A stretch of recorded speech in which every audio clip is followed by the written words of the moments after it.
Yesus Kristus menurut Santo Lukas. Dimuliakanlah Tuhan. Kemudian Yesus berjalan keliling dari kota ke kota dan dari desa ke desa sambil mengajar dan meneruskan perjalanannya ke Yerusalem. Dan ada seorang yang berkata kepadanya, "Tuhan, sedikit sajakah orang yang diselamatkan?" Jawab Yesus kepada orang-orang di situ, "Berjuanglah untuk masuk melalui pintu yang sesak itu. Sebab aku berkata kepadamu, banyak orang akan berusaha untuk masuk, tetapi tidak akan dapat. Jika tuan rumah telah bangkit dan telah menutup pintu, kamu akan berdiri di luar dan mengetok-ngetok pintu sambil berkata, 'Tuan, bukakanlah kami pintu.'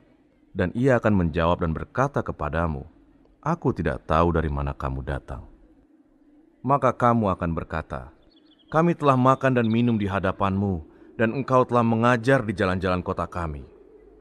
Tetapi ia akan berkata kepadamu, 'Aku tidak tahu dari mana kamu datang. Enyahlah dari hadapanku, hai kamu sekalian yang melakukan kejahatan.'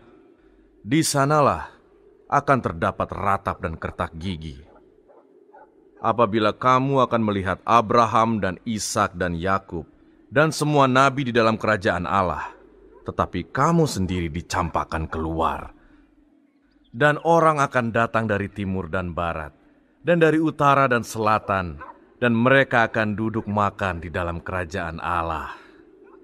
Dan sesungguhnya ada orang yang terakhir yang akan menjadi orang yang terdahulu, dan ada orang yang terdahulu yang akan menjadi orang yang terakhir."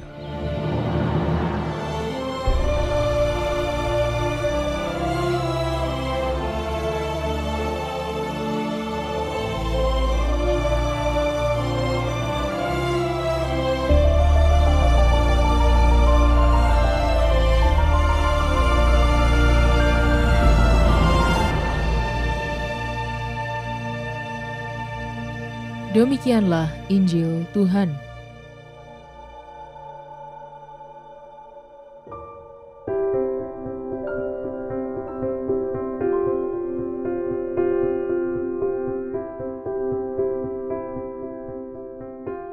Siapa yang diselamatkan? Renungan oleh Bruder Widi Nugroho, Okar. Pertanyaan tentang siapa yang diselamatkan mungkin juga menjadi pertanyaan kita sebagai pengikut Kristus. Setelah bertahun-tahun mengikutnya, melaksanakan ajarannya, apakah kita juga akan mendapatkan keselamatan? Yesus pasti akan memberikan keselamatan kepada kita. Ia memberikan keselamatan kepada kita lewat sengsara, wafat, dan kebangkitannya dari maut. Tuhan Yesus berjanji akan memberikan keselamatan kepada kita. Syaratnya, kita harus berani melalui pintu yang sesak dan sempit. Bagaimana mungkin hal itu bisa terjadi? Pintu yang sesak dan sempit itu menuntut kita untuk menyesuaikan diri dengannya. Orang harus berani untuk melawan segala hal yang membuatnya tidak mampu untuk lewat pintu yang sempit itu. Harus ada keberanian untuk menderita dan melawan tawaran-tawaran dunia yang mengaburkan tujuan yang mau dituju. Bagi manusia, lewat pintu yang sesak dan sempit adalah hal yang mustahil. Itu terlalu sulit.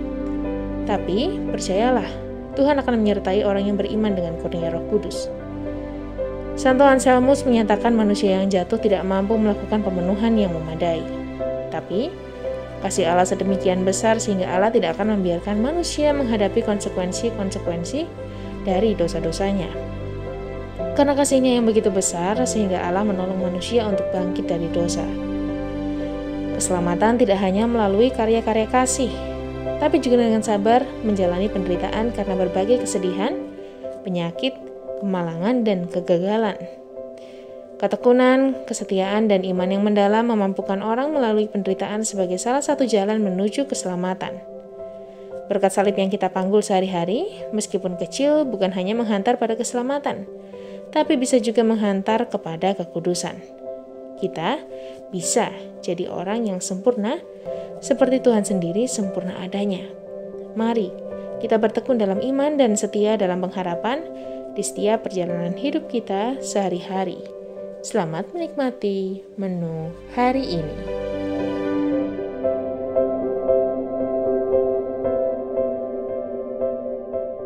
Renungan juga bisa Anda baca selengkapnya di Cafe Rohani edisi bulan ini. Dengarkan juga renungan ini di radio.karmelindomedia.com.